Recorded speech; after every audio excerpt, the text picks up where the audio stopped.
off mikrofon kalau cikgu tanya baru jawab, buka. Okay, Assalamualaikum warahmatullahi wabarakatuh. Okey, hari ini kelas pendidikan Islam adalah kelas 2 aspirasi dan 2 jauhari. Okey, sebelum kita mulakan kelas, cikgu nak kita sama-sama angkat tangan berdoa.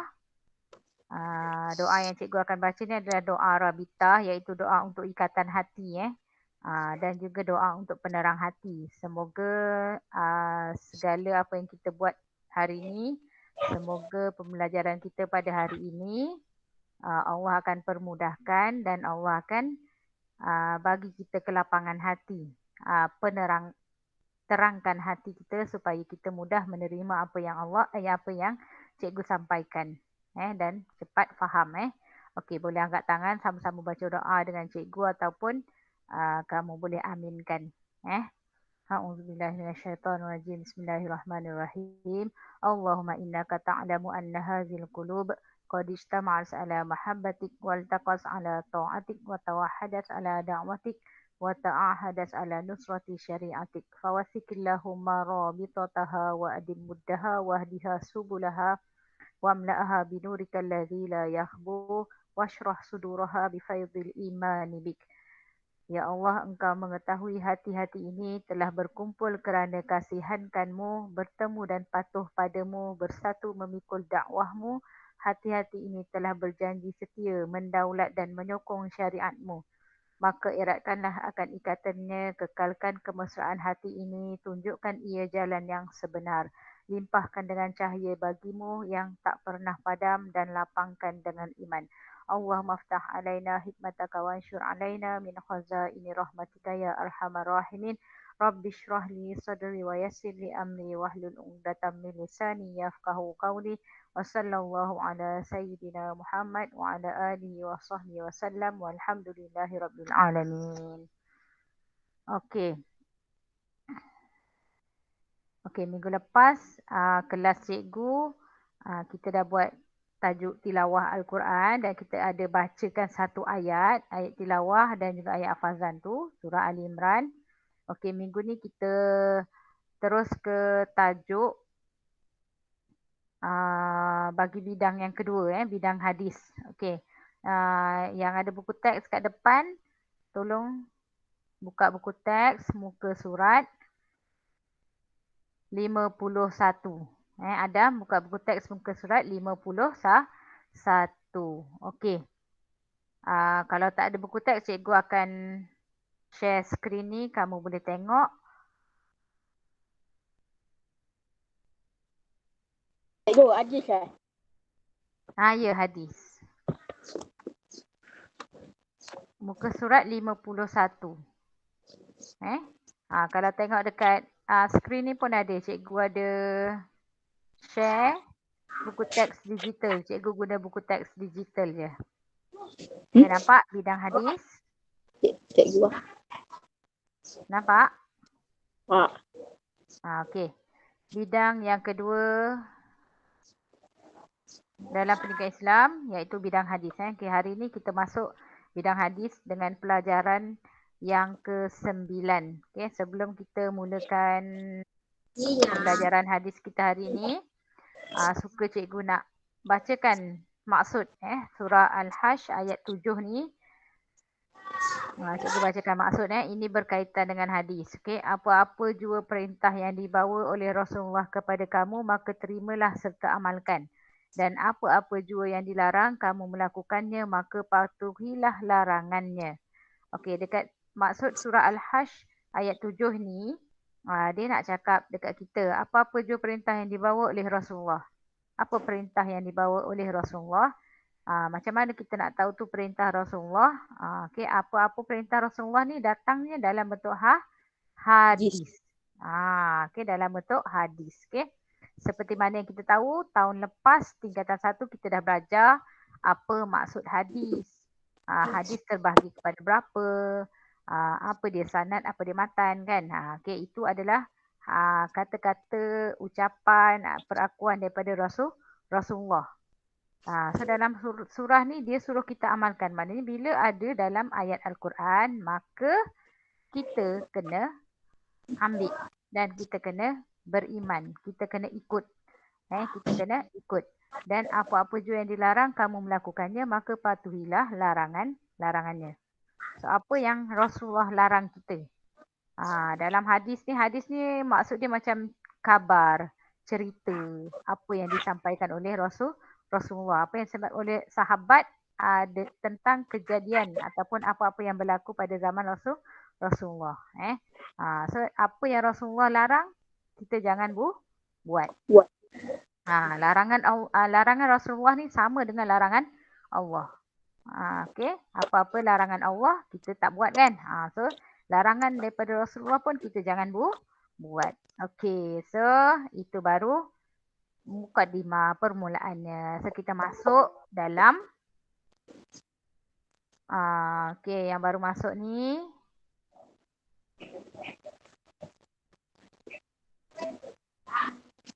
yang baru masuk kita teruskan je lah okey.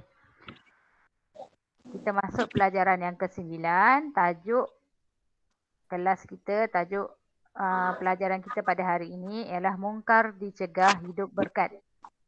Mungkar dicegah hidup berkat. Okey, dapat tak tajuk dia, Adam? Dapat. Okey, dengar Aiman. Aiman baru masuk kan? Aiman tolong nanti cikgu tanya, tolong respon ya.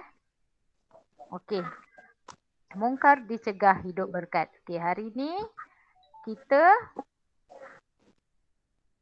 oleh kerana perjumpaan kita seminggu hanya sekali, so bila dalam masa sekali inilah cikgu akan sedaya upaya cikgu akan mengajar sampai habis tajuk. Kes dan beri tumpuan. Boleh Adam buku teks ada dekat tangan kan? Kalau tak ada buku teks pun boleh tengok yang cikgu share dekat sini. Okey. Untuk 2.4.1 kita nak baca hadis dengan betul. Baca hadis dengan betul ni termasuk dalam PBD. PBD. Maka siapa yang boleh baca hadis dengan betul, cikgu akan rekodkan dia mengikut tahap dia dalam PBD. Okey.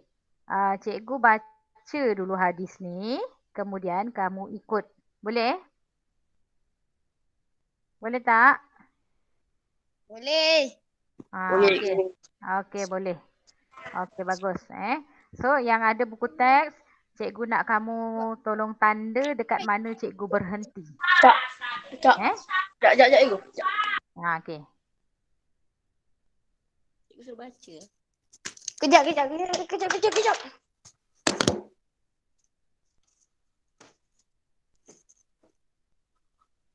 Ni Amin. Islam.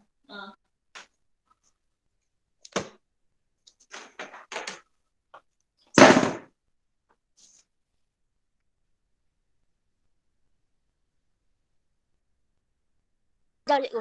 Dah. Okey dah. Cikgu baca dan kamu ikut tolong tanda dekat mana cikgu berhenti. Okey, baca hadis dia tak sama dengan bacaan Al-Quran. Walaupun kita tengok kalimah dia ni macam dalam ayat Al-Quran, betul? Tapi bila kita baca tak sama dengan bacaan dalam Al-Quran. Kenapa? Sebab hadis ni dia lebih kepada penceritaan. Penceritaan, bercerita. Sebab hadis ni pun adalah kabar, iaitu berita ataupun apa-apa yang disampaikan daripada Rasulullah. Okey, dah boleh mula? Aiman dah? Aiman? Belum? Belum. Ni Aiman Akil Bukan Siapa ni? Azizi. Azizi. Ini dekat nama kat sini Amir Aiman. Nama okay, abang. Nama abang. Okey, tak apa. Azizi dah sedia Okey, cikgu baca kemudian kamu ikut. Okey An Abihin An Abi An Anjali Sa'id Al-Khudri Sa'id Udri Sa'id Al-Khudri Sa'id Udri bukan. radhiyallahu anhu Suwawahamu radhiyallahu anhu Radhiyallahu anhu qala Tola qala sami'tu Midu sami'tu Rasulullah Rasulullah sallallahu alaihi wasallam sallallahu alaihi Wasallam yaqulu Makulu man Yaqulu. ra'a Maka minkum Minkum munkaran Kami Munkar. Tola falyughayyirhu Tolihu falyughayyirhu Fahihi Irhu biyadi Fihi Fihi biyadi Fihi ya fa illam Iyam Fiyam yastati' Asati fa bilisani Fabitani fa illam Fabiyam yastati' yastati Asati fa biqalbi Bikadus fa biqalbi Wakadim wa dzalika Wadalika adhaful iman Asmatul iman adhaful iman. Adatul iman Okey, boleh? Adaful iman. Azizi boleh baca tak? boleh. Okey, Azizi baca. Namanya? Baca semua ya cikgu. Ya, betul. Baca semua. An Abi Sabi Sa'idul Khudri. Qala Sabi Sami'tu Rasulullah sallallahu alaihi wasallam yaqulu min man man Min man orang ra'a Minkum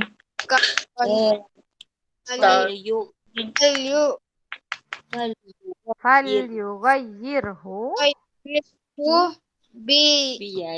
biyadihi fa islam yastati fa fabilisani. bilisani Okey. fa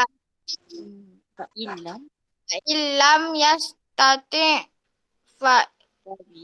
fa biqalbi Okey. wa dzalikal aful iman. Okey. Siapa duduk sebelah Azizi tu? Mak. Mak. Okey. Okey. Adam boleh baca, Adam? Sikit-sikit tu. Sikit-sikit. Okey, cuba. Adam cuba tak boleh nanti cikgu tolong. Okey, Adam cuba. Ya bi Sa'id Tuigiyai Al-Khudri Al-Jugri Qala radhiyallahu anhu Sami'u Suwa sallallahu alaihi wasallam Sallallahu alaihi wasallam wa yaqulu yaqulu. Yaqulu min Man. man raha minkum Ra'a minkum min taran munkaron. Munkaron. munkaron wa Okey. yu'arifun Fal yughayyirhu. fa'irun biyakihim fahin Fa illam lam yam ya yastati' takin fabahisanain fabilisani.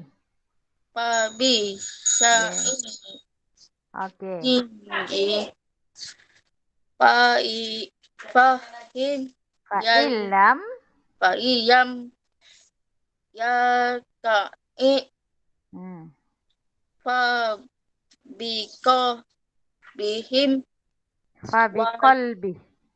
wa faqabi Okey. wajajikal ya aku Adhaful afahun iman. Okey, baguslah. Azizi pun dah bagus bacaan. Adam pun dah bagus bacaan kat rumah selalu mengaji Ada. Hmm? Kadang-kadang. Kadang-kadang. Okey, tapi cikgu tengok ada peningkatan lah dua orang ni dari segi bacaan. Okey, so cikgu akan rekodkan kamu di dalam PBD.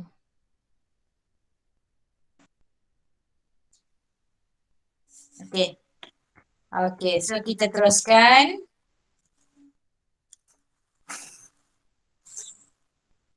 Uh, 2.4.2 baca potongan hadis dengan betul dan maksudnya.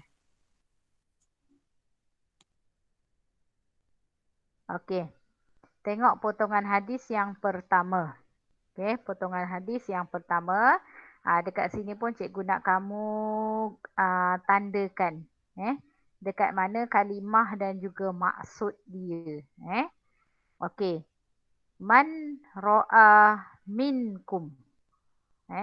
Man ni maksud dia sesiapa. Sesiapa. Man. Man sesiapa. Ro'a minkum. Dalam kalangan kamu melihat. Ro'a ni melihat. Minkum ni dalam kalangan. So dia nak jadikan penyedap ayat. Kalau kita terjemahkan betul-betul ni dia jadi siapa melihat kamu. Terbalik kan. Okey, so dekat sini dia nak sedapkan ayat bahasa Arab. Okey, dia man ro'a minkum. Maksud dia sesiapa dalam kalangan kamu yang melihat. Faham Okey, faham Okey. Munkaron. Apa dia munkaron? Sesuatu kemungkaran. Sesuatu kemungkaran. So ayat yang pertama ni, potongan hadis yang pertama, sesiapa dalam kalangan kamu melihat sesuatu kemungkaran. Okey, sesiapa dalam kalangan kamu melihat kemungkaran. Okey. Yang kedua. Fal yughayyirhu biyadih. Fal yughayyirhu biyadih. Okey, fal yughayyirhu, maka hendaklah dia mengubahnya. Maka hendaklah dia mengubahnya. Biyadih, dengan tangannya. Dengan tangannya. Okey, fal yughayyirhu biyadih, maka hendaklah dia mengubahnya dengan tangannya. Okey, dengan tangannya. Okey, yang ketiga. Fa illam yastati'. Fa illam yastati', sekiranya dia tidak mampu. Fa illam yastati' ni maksud dia sekiranya dia tidak mampu. Siapa dia tu? Nanti kita tengok. Fa bilisani. Maka hendaklah dia mengubahnya dengan lidahnya. Ni kalau tak mampu mengubah dengan tangan. Sekiranya dia tidak mampu mengubah dengan tangan tadi yang pertama, maka hendaklah dia mengubahnya dengan lidahnya.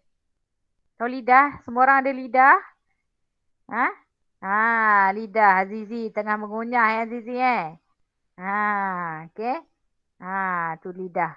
Mengubah dengan lidahnya. Okey. Yang keempat. Fa'il lam yastati' sekiranya dia tidak mampu. Tidak mampu mengubah dengan lidah. Yang pertama dengan tangan. Tak mampu dengan tangan, ubah dengan lidah. Tak mampu dengan lidah. Okey. Fa biqalbih. Maka hendaklah dia mengubahnya dengan hatinya. Dengan hatinya. Okey. Sekiranya dia tidak mampu, maka hendaklah dia mengubahnya dengan hatinya. Okey. Yang ke-5. Potongan ayat yang ke-5. Wazalika adhaful iman. Apa maksud dia? Dan mengubah dengan hati. Yang ketiga tadi mengubah dengan hati, itulah selemah-lemah iman. Okey, mengubah dengan hati adalah selemah-lemah iman. So yang paling kuat dekat sini adalah tangan dan juga lidah. So kita nak mencegah kemungkaran. Bila kita nampak kemungkaran, kita kena cegah. Cegah tu apa? Kita kena halang daripada kemungkaran itu terus berlaku. So dekat sini dalam hadis ada 3 cara untuk mencegah kemungkaran. Kalau dalam periksa nanti dia tanya, okey. Terangkan 3 cara mencegah kemungkaran berdasarkan hadis. Kalau ditanya macam tu, inilah jawab dia. 3 cara. Yang pertama dengan tangan, yang kedua dengan lidah, yang ketiga dengan hati. Okey. So yang paling lemah adalah dengan hati. Yang paling kuat adalah dengan tangan dan juga lidah. Okey.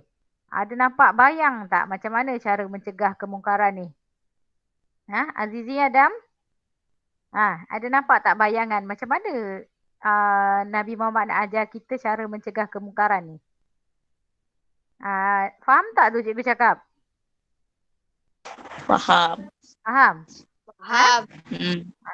Jangan tidur Adam. Adam, jangan tidur ya. Okey. Okey. Okey. So nanti cikgu akan terangkan lebih lanjut dalam tajuk dalam poin yang akan datang Okey. Seterusnya kita pergi kepada 2.4.3 iaitu maksud kemungkaran. Okey, macam mana nak cegah kemungkaran kalau kita tak tahu apa itu kemungkaran?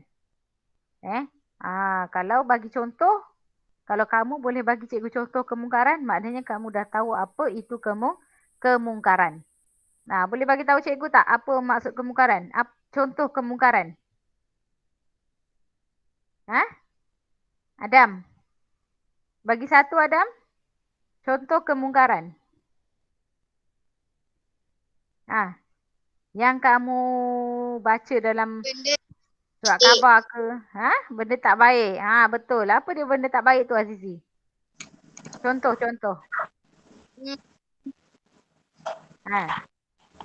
Beka tak baik.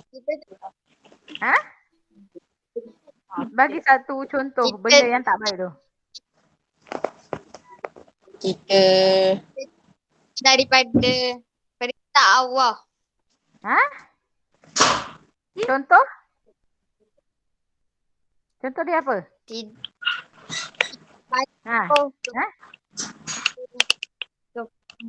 Apa contoh dia? patuh perintah Allah. Tak patuh perintah Allah. Apa contoh dia? Solat. Ha? Tak solat. Tak solat. Bagus Azizi. Tak solat. Lagi Adam? Mencuri. Tak baca Al-Quran. Mencuri. Tak baca Al-Quran. Tak baca Al-Quran. Lagi Adam? Apa contoh Zina. kemungkaran? Orang tua. Berzina. Mat orang tua. Tak hormat orang tua. Itu adalah semuanya adalah kemungkaran. Maknanya kamu dah tahu apa itu kemungkaran. So kita tengok kat sini. Kemungkaran pada bahasa ialah perbuatan atau perkataan yang dianggap buruk oleh akal yang sihat. Perbuatan, perkataan. Dua ni je. Perbuatan, perkataan yang dianggap buruk oleh akal yang sihat. Kalau orang gila, dia tak cakap mencuri tu salah. Kan? Dia tak cakap mencuri tu tak baik. Sebab orang gila tak tahu. So kalau kemungkaran ni, benda yang tak elok ni, dianggap buruk oleh akal yang sihat. Maknanya orang yang sihat, orang yang waras, dia cakap benda tu tak baik. Itulah maksud kemungkaran. Okay, pada istilah pula ialah perbuatan atau perkataan yang ditegah oleh syarak. Perbuatan, perkataan lagi. Sama. Dua ni. Perbuatan, perkataan ditegah oleh syarak. Ditegak oleh syarak, maknanya agama Islam melarang. Agama Islam melarang. Ataupun yang melanggar perintah Allah. Allah dah tulis dalam Al-Quran. Janganlah kita menghampiri zina. So kita jangan buat. Kenapa? Sebab zina tu adalah satu kemungkaran. Okay, faham Jelas ni maksud kemungkaran? Faham Azizi, Adam? Faham? Faham. Okay, Alhamdulillah. Faham. Okay. Wah. Perbuatan mungkar dapat dicegah dengan iman yang kuat. Ni dia bagi tahu kita. Macam mana kita nak cegah, nak elakkan diri daripada melakukan kemungkaran. Salah satunya ialah dengan iman yang kuat. Macam mana nak kuatkan iman? Melalui amal ibadat. Seperti solat yang khusyuk. Semayang cukupkan 5 waktu. Adam boleh semayang kan? Okay. Cukupkan solat 5 waktu. Subuh, Zuhur, Asar, Maghrib, Isyak. Cukupkan 5. Cukupkan 5. Itu dapat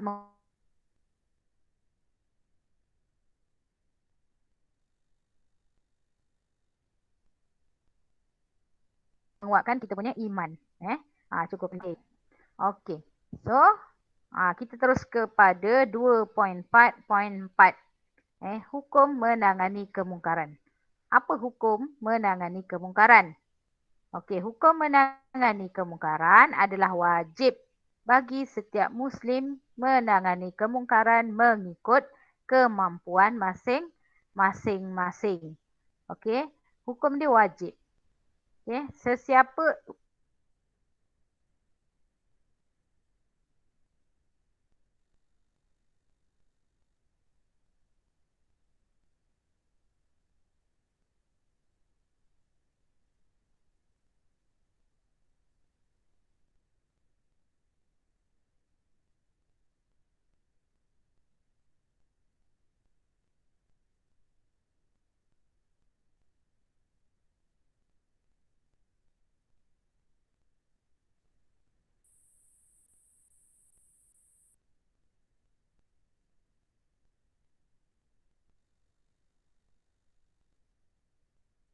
Hello. Haji? Hello. sesiapa yang mengaku dia Muslim, Hello. hukum ni jangan pada. Hello.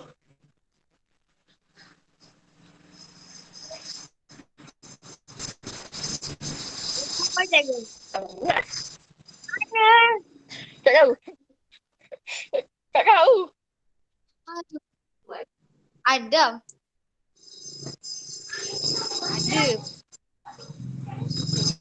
Tak suara cikgu. Nah. Ada. Hmm. Bodoh tu. Kenapa Adam? Cikgu dia cakap saya bodoh. Ni macam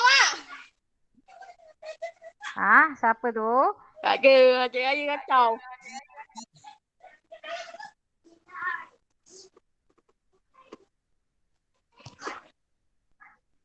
Kacau. Okey, kita sambung.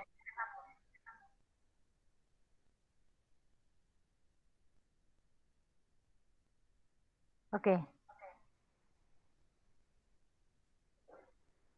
2.4.4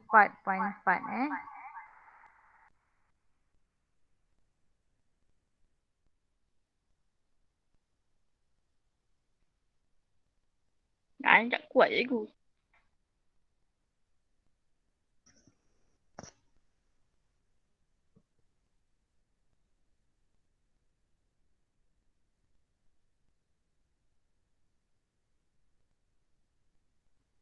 Lain tak kuat.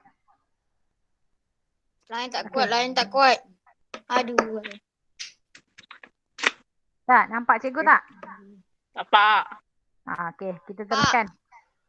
Okey, kita teruskan. So, hukum menangani kemungkaran ni adalah wajib bagi setiap Muslim. Sesiapa saja di kalangan kita yang nampak kemungkaran, sama ada kamu nampak ataupun kamu dengar, so hukum dia adalah wajib untuk kamu mencegah. Nampak orang mencuri, contoh nampak orang mencuri ataupun nampak orang buat maksiat, berzina ataupun nampak orang berzina, tolong cegah supaya jangan dibuat lagi kemungkaran tersebut. Hukum dia wajib tau. Kalau wajib kita kena buat juga. Bukan tengok je lepas tu buat tak tahu. Itu tak boleh. Kita nampak kemungkaran, kita dah tahu dia buat salah, kita kena tegur. Okey. Seterusnya 2.4.5, cara menangani kemungkaran. Ni apa? Macam mana cara kita nak menangani kemungkaran seperti yang diajar di dalam hadis. Hadis tu siapa? Hadis daripada siapa? Hadis daripada Rasulullah. Rasulullah ajar kita cara macam mana nak menangani kemungkaran. Okey. Kemungkaran perlu ditangani secara berhikmah, iaitu menggunakan pendekatan yang betul, sesuai dan berkesan. Macam mana tu? Cikgu bagi contoh dekat sini. Okey, kita nak tegur adik kita yang ataupun kita nak tegur kakak kita yang keluar rumah tak pakai tudung. Contoh. Okey, macam mana kita nak tegur? Kita tak boleh cakap, kak, nak keluar rumah tu pakailah tudung. Nanti kan rambutnya kena tarik kat dalam neraka. Kau nak masuk ke neraka? Kau tak malu ke orang tengok ni? Nanti kau masuk neraka ni, memang tak pakai tudung ni. Orang tak pakai tudung ni memang tempatnya dekat neraka lah. Kita cakap macam tu kan. Kenapa? Sebab kita nak tegur dia. Kita nak mencegah kemungkaran. Dia keluar rumah tak tutup aurat. Itu salah. Itu salah. Itu cara yang salah. Macam mana cara yang betul? Secara berhikmah macam mana? Pakai tudung. Anda tahu cara macam mana? Pakai tudung. Pakaikan tudung? Macam mana kita nak pakaikan kakak kita tudung? Kan? Okey, caranya. Okey, satu, kita tegur dia secara berhikmah. Kita pujilah dia sikit. Kakak kan kalau pakai tudung ni kan lagi cantik. Mesti dia pun rasa, oh ya ke? Pakai tudung cantik ke? Gitu kan? Okey. Kita tegur macam tu. Tegur dia. Kita bagi tahu dia, kak ni pakai tudung ni cantik lah. Adik tengok sekarang ni orang pakai fashion tudung macam inilah. Tapi tutup rambut tau. Kita cakap macam tu secara berhikmah. Ataupun kita hadiahkan dia tudung. Hari jadi ke, waktu raya ke, kan? Kita hadiahkan dia tudung. Kakak ni, adik bagi hadiah ni. Tengoklah. Mesti kakak suka. Sebab adik tengok kakak sesuai dengan warna tudung ni. Kan? Mesti kita puji-puji dia sikit. Mesti dia rasa hati dia berbunga-bunga, hati dia rasa bahagia sangat. Kan? Ya adik aku puji cantik lah. Nak try lah pakai tudung keluar rumah ni. Mesti nampak cantik. Macam tu lah kan. So macam tu cara kita nak tegur dia secara berhikmah. Jangan terus cerita pasal neraka. Kalau cerita pasal neraka, kita pun tak senang kan. Kita pun tak suka orang tegur kita dengan cara apa marah-marah, tengking-tengking. Kita pun tak suka. Bila kita tak suka, orang lain pun tak suka apa-apa yang inilah kalau kita tengking ke apa ke kan, mengguris hati dia lah. Dia mesti tak boleh nak terima kan. Okey, dengan ini pelaku akan lebih mudah menerima teguran dan bersedia meninggalkan kemungkaran tersebut. Kita bagi dia tudung, kita hadiahkan dia tudung. Kita doalah dalam hati. Semoga Allah akan bukakan pintu hati kakak ni. Dia boleh terima apa yang kita tegur.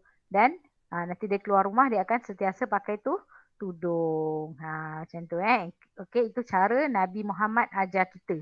Macam mana nak menghadapi kemungkaran. Jangan terus tegur dengan kasar. Terus tegur dengan lembut. Kita puji dia dulu. Macam mana kita nak keluarkan perkataan daripada mulut yang jangan sampai dia terguris. Itu cara dia. Barulah dia akan terima apa yang kita cakap. Kalau kita marah-marah, kita tengking-tengking, kita sendiri pun tak suka kan. Kalau orang lain tengking kita kan. Samalah macam orang lain. Dia pun tak suka kalau kita tengking dia. Okey, macam itulah. Okey, buka muka surat sebelah. Okey, cara menangani kemungkaran. Cara menangani kemungkaran berdasarkan hadis. Okey, cikgu akan huraikan ni lah. Kamu tengok berdasarkan hadis tu dia ada bagi 3 cara. Tangan, lisan dan hati. Mesti tak tahu kan?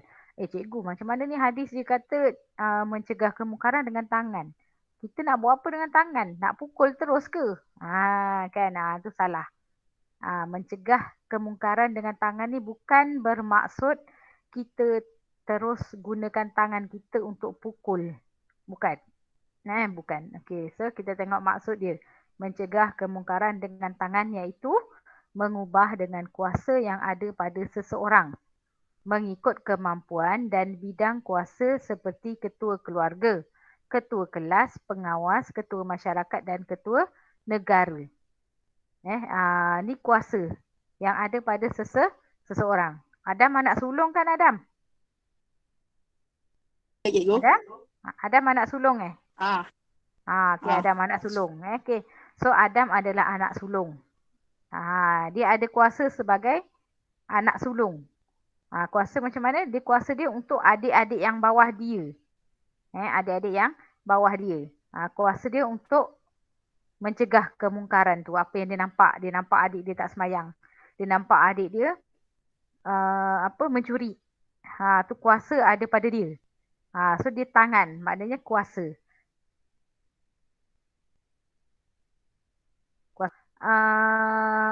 Contoh sebagai ketua keluarga, mak ayah kita. Mak ayah. Sekarang ni duduk rumah kan. Duduk rumah yang ada kuasa adalah ibu ataupun ayah kita. Ibu ataupun ayah kita yang ada kuasa. Kalau kat sekolah, ya ketua kelas, pengawas kan. Cikgu disiplin. Tu adalah ada kuasa. Tapi kita dekat rumah, kita sebagai anak sulung, kita ada kuasa terhadap adik-adik yang lain. Ataupun mak ayah kita ada kuasa terhadap anak-anak.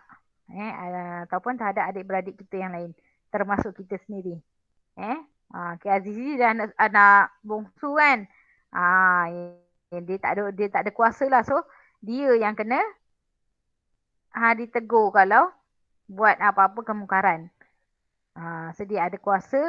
Azizi dia anak bongsu, dia mungkin ada kuasa pada kawan-kawan dia kan, nak menegur kawan-kawan. Okey. Yang kedua, dari segi lisan. Lisan ni apa? Dengan cara menegur, menasihati atau melaporkan kemungkaran sama ada secara lisan atau tulisan. Tulisan. Lisan menegur. tegur dengan cara bercakap lah, menasihati. Kakak pakai tudung lah baru nampak cantik. Kita ni kan kena pakai tudung, tutup aurat, nak keluar rumah. Kita nasihat dia. Tapi dengan nada suara yang lembut. Yang sopan. Yang sopan. Adik semayang lah adik. Tengok abang kan semayang. Adik tak nak ke jadi macam abang semayang. Macam tu. Kita nasihat tapi dengan cara yang sopan. Kita semayang, sama-sama semayang. Nanti kita akan masuk syurga sama-sama. Tak nak ke? Kan kita nasihat macam tu. Jangan tegur tu secara kasar. Nanti adik pun tak boleh nak terima kan. Okay. Atau melaporkan kemungkaran sama ada secara lisan atau tulisan. Kalau kakak kita dah bercakap macam tu, dia tak boleh terima juga. Tak boleh terima, kita type lah message. Kita share apa benda-benda yang baik, share tentang tutup aurat, tentang aurat wanita. Kita share bagi dia baca. Dia baca ke, dia amalkan ke ataupun dibuat ke ataupun tak ke, itu terpulang pada dia. Yang penting kita dah tegur dia. So hukum yang wajib kita tegur bila melihat kemungkaran tu dah terlepas. Sebab apa? Sebab kita dah tegur dia. Okey, yang ketiga dengan hati. Hati ni macam mana? Dengan yang hati ni, dalam hadis dia cakap bila kita menegur dengan hati, itu adalah selemah-lemah iman. Dah tak boleh nak buat apa. Kita dah ada kuasa, kita dah tegur dia. Dengan lisan, dah tegur, dah nasihat, dah tulis WhatsApp, dah tulis surat, semua tak jalan. Dia masih lagi dengan keluar rumah tak tutup aurat. So last sekali kita kena buat apa? Membenci dan menjauhi kemungkaran tersebut. Jangan benci kakak. Kita benci dia kalau dia keluar tak pakai tudung. Kita benci perbuatan dia yang membuka aurat tu. Kita benci. Ataupun contoh kawan kita yang suka letak video-video lucah dalam grup WhatsApp. Kita tak suka perangai dia. Kita tak suka perbuatan dia tu. Tapi jangan tak suka orangnya. Kita benci perbuatan dia. Faham Bencikan perbuatan dia, bukan benci orangnya. Berazam untuk tidak melakukannya dan berharap serta berdoa agar pelakunya diberi hidayah untuk bertaubat. Dalam masa yang sama kita benci perbuatan dia, kita doakan dia sekali. Doa, ya Allah, mudah-mudahan kakak aku ni lembutlah hati dia untuk menutup aurat, untuk dia pakai tudung keluar daripada rumah. Ataupun kita doakan kawan kita. Ya Allah, semoga Ahmad ni lepas ni dia tak buat lagi. Dia insaf lah daripada menyebarkan video-video lucah dalam grup ni. Kita pun dah tak sanggup nak tengok kan. Kita doa macam tu. Jangan doa. Kita tak boleh doakan, ya Allah biarlah Ahmad ni jari dia putus ke, dia asyik nak bagi video lucah je. Jangan macam tu. Kenapa? Sebab Allah ni takkan dengar doa kita yang tak baik ni. Allah nak dengar doa yang baik sahaja. Doa yang tak baik dia tak nak dengar. So kita doalah yang baik-baik. Supaya dia diberi hidayah. Dia tak buat lagi, dia tak share lagi apa-apa video lucah kan. Macam tu Okay. Okay, seterusnya 2.4 2.4.6. Okay, kita dah sampai jam 3.30. Sikit lagi boleh? Tinggal ni je. Tinggal 2 ni je. Boleh Lama tak tidur apa. Tak. Lama tak apa? Yang lama dah lama tak belajar dengan cikgu Adam. Okey, tak apa. 2 ni je lagi. Okey, 2.4.6 hikmah menangani kemungkaran. Okey, apa kebaikan? Apa faedahnya kalau kita boleh menangani kemungkaran? Kita boleh cegah kemungkaran. Yang pertama, dapat meningkatkan kualiti diri melalui nasihat dan teguran. Kualiti diri ni bukan pada diri kita yang menegur je. Pada diri orang yang kita tegur pun dapat orang kata improvement diri dia daripada yang tak baik kepada yang lebih baik. Dapat meningkatkan kualiti diri. Kenapa? manusia ni memang kena saling ingat mengingati, tegur menegur, nasihat menasihati. Kenapa kita? Sebab manusia ni selalunya leka. Selalunya leka, alpa. Kadang-kadang kita ni dah kalau bawa kereta tu dah rasa dah tegak dah, tapi kadang-kadang tu ada macam steering lari sikit, macam itu. Kita pun kadang-kadang dah sembahyang 5 waktu, tapi kadang-kadang dalam masa sembahyang 5 waktu tu pun ada lagi nak tengok video lucah sikit, nak menipu mak, macam tu. Dia macam ada terlari-lari sikit daripada landasan yang betul. Bila orang tegur, okey, tegak balik. Macam tu mentegur, jangan tengok video lucah, tak baik ni, dosa. Okey, tegak balik. Oh, yelah, insaf sekejap kan. Okey, itu meningkatkan kualiti diri. Yang kedua, mewujudkan masyarakat yang harmoni kerana bersikap prihatin. Prihatin. Prihatin ni apa? Prihatin ni kita dia prihatin dengan jaga tepi kain ni lain tau. Prihatin ni macam kadang-kadang kita ada rasa nak ingat orang tu, tanya khabar, nak tahu dia apa dia buat. So kita nampak tu macam kita prihatin, kita tak nak dia buat benda kemungkaran tu secara berterusan. Tu maknanya kita prihatin lah. Kita nak ajak dia, betulkan dia balik, bagi tahu dia benda tu salah, tu kita prihatin. Kalau jaga tepi kain orang ni, tu lain. Itu nak cari salah je kan. Nak tengok jiran tu pukul berapa dia balik, pukul berapa dia keluar, pukul berapa dia naik basikal, pukul berapa dia siram pokok bunga. Itu jaga tepi kain orang. Lain okay. Yang keempat, negara aman sejahtera kerana mendapat keredaan Allah. Bila semua orang. Cuba bayangkan negara kita ni tak ada pencuri, tak ada perogol, tak ada pembunuh. Negara mestilah jadi aman kan. Macam kita dengar hari-hari, ada orang kena bunuh, ada orang kena rompak, ada orang kena rogol. Kita rasa apa? Kita rasa tak selamat, betul? Kita rasa, ya Allah, macam ni ke? Macam mana ni aku nak hidup ni? Macam mana aku nak keluar pergi kedai pun takut. So, kita rasa hidup kita ni tak aman. Kenapa tak aman? Sebab kita fikir ramai orang jahat kat luar tu. Banyak kemungkaran yang kat luar tu. Keluar je nampak orang kena ragut. Tu rasa tak aman. Bayangkan kalau kita boleh menangani kemungkaran tu, orang-orang yang membuat kemungkaran tu semua dah insaf. Kita pun rasa prihatin nak tegur bila ada orang buat salah. So keluarga pun aman, sejahtera, masyarakat pun sejahtera, negara pun akan jadi sejahtera. Okey, yang terakhir ialah pengajaran hadis. 2.4.7. Okey, pengajaran hadis ni macam biasalah kalau dalam periksa, bila ditanya pengajaran hadis, kamu mesti mulakan ayat dengan kita hendaklah. Ataupun kita haruslah, kita mestilah, kita wajiblah. Macam tu. Okay, itu cara untuk pengajaran hadis. Yang pertama, mencegah kemungkaran dengan kuasa dan kemampuan yang ada seperti menguatkuasakan undang-undang atau peraturan.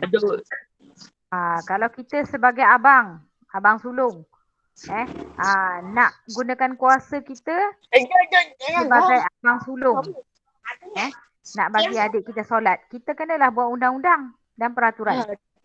Kan, abang, tuliskan satu kertas, tulis. Solat zuhur mesti pukul, lepas azan mesti kena solat. Macam tu. Yang pertama tu. Yang kedua, abang mesti jadi imam. Contoh contohlah ni, sebab dia nak bagi adik-adik dia solat. Abang mesti jadi imam. Adik yang nombor 2 azan. Adik yang nombor 3 baca doa. Contohlah, contoh. Macam tu. Kita kena buat undang-undang dan peraturan. Ini mesti kena ikut. Ataupun mak ayah kamu kena buat peraturan. Adam dekat rumah kan. Okey, Adam kena buat macam ni.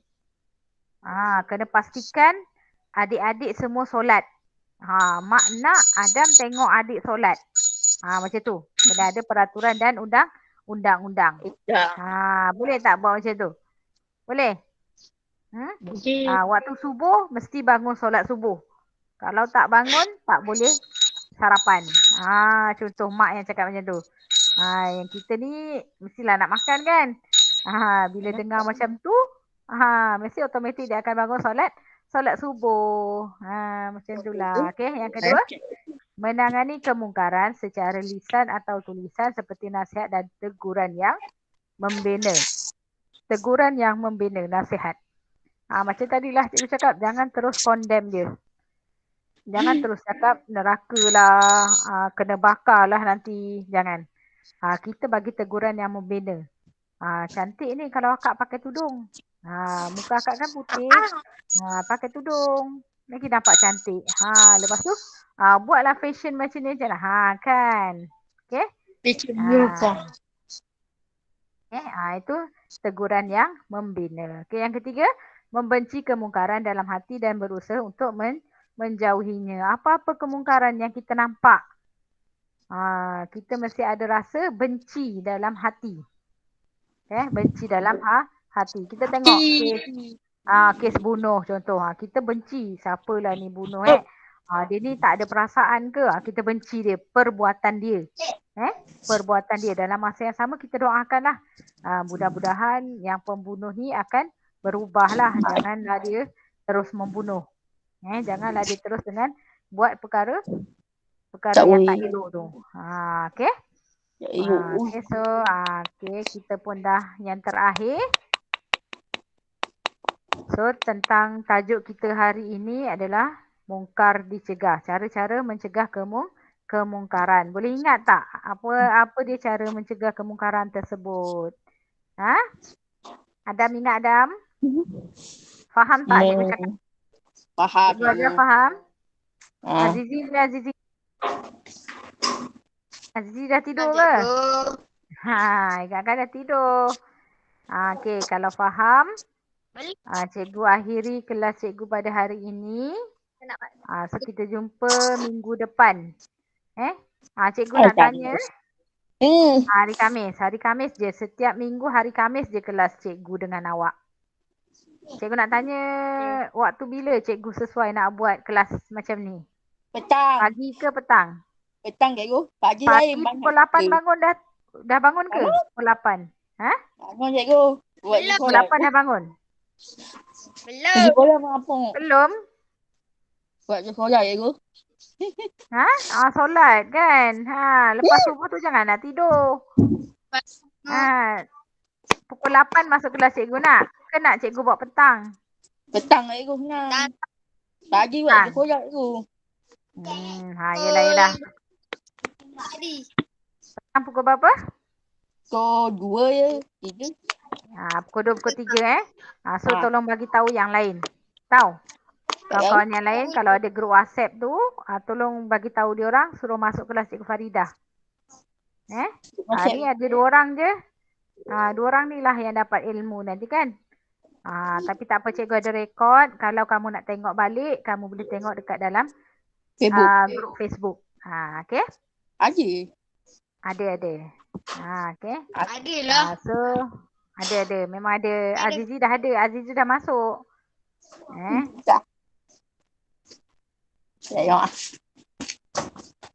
Okay, so cikgu akhiri kelas kita pada hari ini dengan ucapan terima kasih dan tahniah pada Aziz dan juga Adam sebab dia join kelas cikgu hari ni lah, dan diorang ni lah yang akan dapat ilmu nanti Okay, dan ucapan terima kasih. Cikgu nak ingatkan tolong jaga solat, jangan tinggal solat. Dan jaga Allah. Allah akan jaga kita balik. Okay. Assalamualaikum warahmatullahi wabarakatuh. Bye-bye. Waalaikumsalam warahmatullahi wabarakatuh. Bye-bye. Bye.